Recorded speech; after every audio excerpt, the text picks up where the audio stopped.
आम जगा भारी बढ़िया सेवेनी मध्ये जे पुमान होइला स्वयंभुव नाम संसारे राजा से बोलाई शुण विदुर एबे कही अपर खंड नारी जन्म होइला सतरूपा नाम मनुर पत्नी से होइला मैथुने सृष्टि उपजिला पंच संतति तार तहु होइले शुण नाम कहु उत्तना पात प्रिय व्रत आगे होइले बेनी व्रत आकुति देवहूति बेनी प्रसूति नामे कन्या तिनी से मनु कन्यादान कला आकुति रुचि विप्रे देला कर्धमे देला ते बहुति ते अक्षकु समर्पे प्रसूति ताहांग गर्भुना नामते संतति पुरिले जगते ए मंद भागवत वाणी मैत्रीय विदुरे बखाणी शुण सुजने शुद्ध चित्ते तृतीय स्कंद भागवते एणे हरिंकी करिल ए ब्राह्मण जगन्नाथ कहे इति श्रीमद्भागवते महापुराण परमहंसा संहिताया तृतीय स्कंदे सृष्टि वर्णनम नाम 12 अध्याय 13 अध्याय आरंभ। धरणी थिला जले मग्न वराह रूपे भगवान तार उद्धार दैत्यवध त्रयोदशरे संवाद। श्री शुक उवाच ए मन्ते मैत्रीय वचन शुणि विदुर तो समन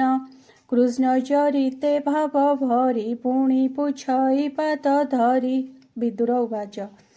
से स्वयंभुव नृपवर साक्षाते ब्रह्मार शरीर ए सतरूपा पत्नी तार स्वभावे ब्रह्मार शरीर निर्मित नर नारी रूपे विष्णु आदेशे विश्वकल्पे मैथुन भावे से रहिले के मंदे सृष्टि भी आइले से राज ऋषिर चरित कही संतोष कर चित्त ए कृष्ण कथा पुण्य जस श्रवणे चित्त कलास। मैत्रेय उवाच शुण विदुर एक चित्ते तु जाहा पचारिलु मते ब्रह्मार शरीर संभव पत्नीर तुले स्वयंभुव कर अंजलि सिरे देई बोलई ब्रह्मा मुख चाहि तु सर्व जंतुंकर पिता जन्म संपद वृत्तिदाता आंभे तोहर प्रजा गणे जे मते से पुत चरणे से आज्ञा दिय बेत पर तोर चरणे नमस्कार जे कर्म साधिय तिरेके सुजस इह परलोके लभन्ति प्राणी आत्मसुखे से आज्ञा दिय तात मुखे ए मन्दे पुत्रर वचने ब्रह्मा कहिले तो समने। ब्रह्मा उवाच शुण कुमार साधु धीर तु ए संसार नृपवर निर्मल हृदय तु पचारु जेने संवाद शिष्य गुरु तोठारे होइली प्रसन्न तोहर हेउ जे कल्याण पितार आज्ञा सिरे धरी सुदूरे सर्वे परिहरी एहार संगे तु ही रम संतति कर आत्मसम धर्मे पालन कर महि विष्णु को पूज यज्ञ दाहि प्रजा पालने कर आशा तेणे मोहि वस्रुशोषा प्रजा पालन धर्म कले विष्णु संतोष हुअन्ति भले जे यज्ञ रूप जनार्दन जाहाकु नुहन्ति प्रसन्न से श्रमे जेते कार्य करे व्यर्थ सबु जाण भले। मनुवाच भो नाथ तोहर आदेश सृष्टि मु करिबि विश्वासे मु सृष्टि सरजीवी काहि ए जले धरणी त नाही तार उद्धारे यत्न कर जे मन्ते सृष्टिर संचार। मैत्रेय उवाच ए मन्ते पुत्रर वचने ब्रह्मा विचारे निज मने पूर्वे प्रलय जल राशि पवन संगे मुझे ग्रासी पृथ्वी निवेशिली जले प्रजा कल्पिली जोग बले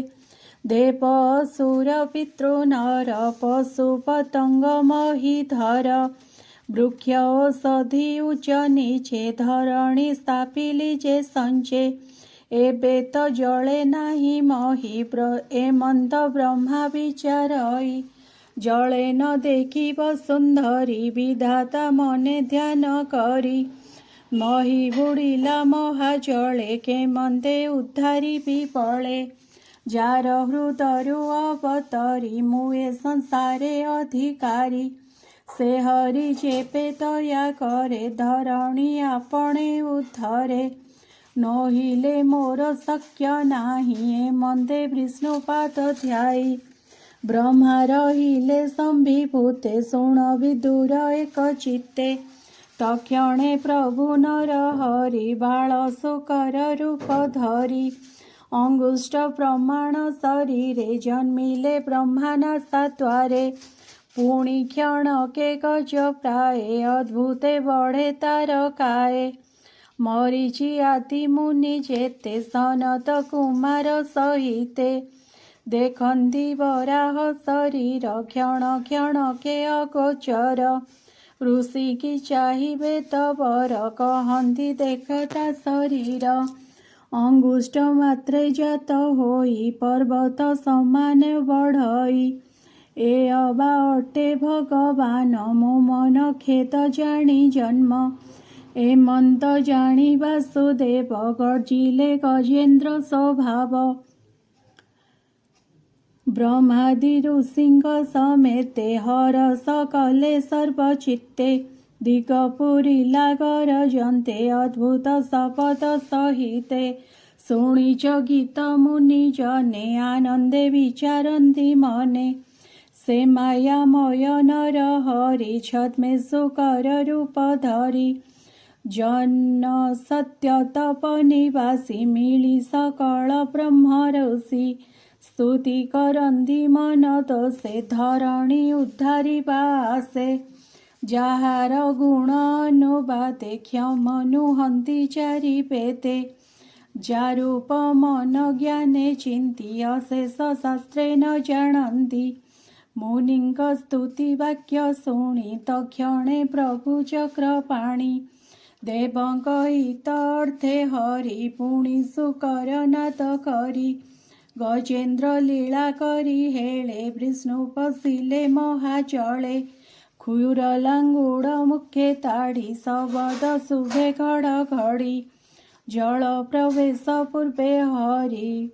पूछ उत्क्षेप ऊर्ध्वे करी